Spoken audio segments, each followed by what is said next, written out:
যারা জনগণ থেকে সরে যায়, যারা গণতন্ত্রকে হত্যা করেছে, যারা মানুষকে হত্যা করেছে, গণতান্ত্রিক আন্দোলন স্বাধীনতা মানুষদেরকে যারা স্বাধীনতায় বিক্রি করে দিয়েছে, তারা অবশ্যই জনগণ থেকে বিচ্ছিন্ন হয়ে গেছে।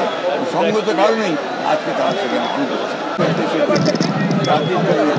তাদের যে লক্ষ্য ছিল বাংলাদেশে একটি গণতান্ত্রিক রাষ্ট্র প্রতিষ্ঠা করা, বাংলাদেশে একটি আধুনিক একটা সমৃদ্ধ বাংলাদেশ নির্মাণ করা, বৈষম্যহীন সেই লক্ষ্যে আমরা আমাদের রাজনৈতিক কর্ম থেকে আমরা চালু রাখবো এবং সর্বশক্তি আমরা নিয়োগ। স্যার, এই যে বুদ্ধিজীবী দিবসে আওয়ামী লীগের অনুপস্থিতি, এটা কিভাবে দেখছেন এবং এটি কি তাদের অনিবার্য পরিবর্তন ছিল কিনা?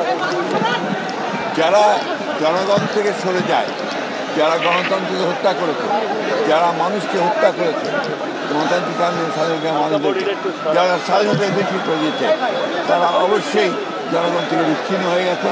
সঙ্গত কারণেই আজকে তারা সেখানে করছে।